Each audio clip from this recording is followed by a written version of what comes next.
Hey everyone, it's Friday, March 1st. Let's talk PlayStation.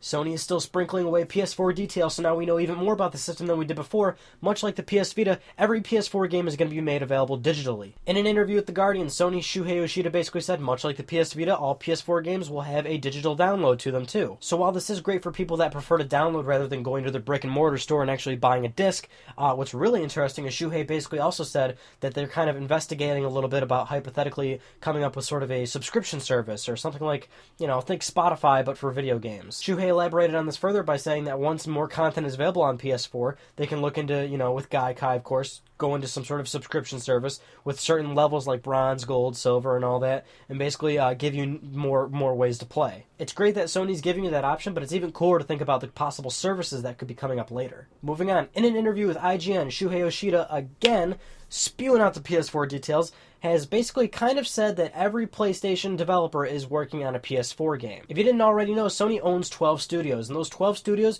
those are 12 game developers that are only making PlayStation games. So it looks like all 12 of those people are also making PS4 games. We know what some of these people are doing, like Guerrilla and Sucker Punch Productions, but it's great to hear that they're all doing something, Media Molecule, Naughty Dog, Sony Santa Monica, who knows what they've got in store. What's really interesting about this is that Sony Bend, for example, is usually a handheld developer. They haven't made a console game in a very long time, since the PS2 days, so it's interesting that they're making a PlayStation 4 game possibly. Now, kind of going back to digital, if your preference is physical discs, well then, good news, because Sony's Jim Ryan has also told IGN that PS4's main delivery mechanism for games is still going to be Blu-ray discs, still physical games in your hand that you can put in your collection. So while all the digital options are there, keep in mind they're definitely not taking over because PS4 discs are still going to be around. But while on the topic of games, some people assume that we're going to be spending more money on these games because, it's the next generation. They're going to be more expensive. Development costs are up. But Sony's Jack Tretton is telling you, don't worry about that. Games are still going to be roughly in the 99-cent to $60 range, no more than that. Speaking to CNBC, Jack said that the system supports all sort of models from freemium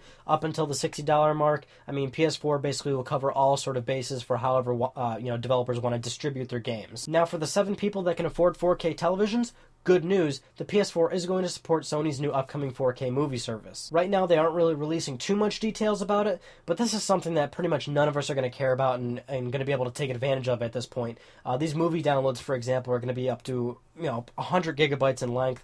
It'd take days to download these things. It's just really kind of complicated, and Sony didn't get into it too much. And again, this isn't really something that you and me should really care about too much because we don't have 4K televisions and cannot afford them. But I'm preaching out to that one viewer of mine that has all that money. By the way, nameless rich man, send me some money. You got plenty of it. Hey, we got some PlayStation Vita news. Bioshock's Ken Levine has talked to IGN in a little interview, and he basically gave an update about Bioshock on Vita. The update in question is, well, not so good.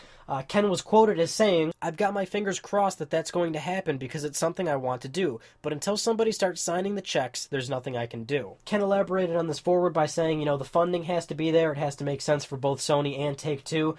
Ken does work for Take-Two, and they kind of have to just, meet at sort of a point where, it seems like a great idea. Even if it does happen, Bioshock Vita isn't even in development yet, so Bioshock Vita is still a long ways from now, so that kind of sucks. Hey, PS3 news. Is Gran Turismo 6 coming to the PS3 in 2013?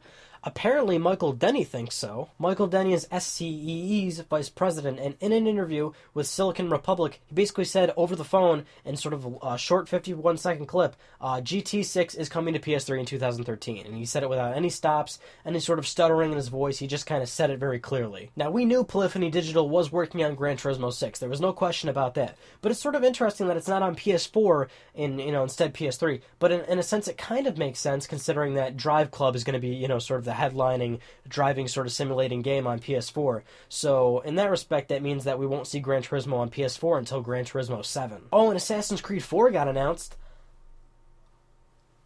Now, I'm not really an Assassin's Creed person. As in, I don't run around, assassinating people. This is how you assassinate somebody. And huge thanks to ACO US Band. He's giving away a 1-month PlayStation Plus code to you. Just be a part of the conversation and you could win. The code itself is limited only to US and requires a credit card on the account. That concludes this week's episode of Let's Talk PlayStation. I'm Ryan Badecki. Thank you for talking with me, and I'll see you next Friday.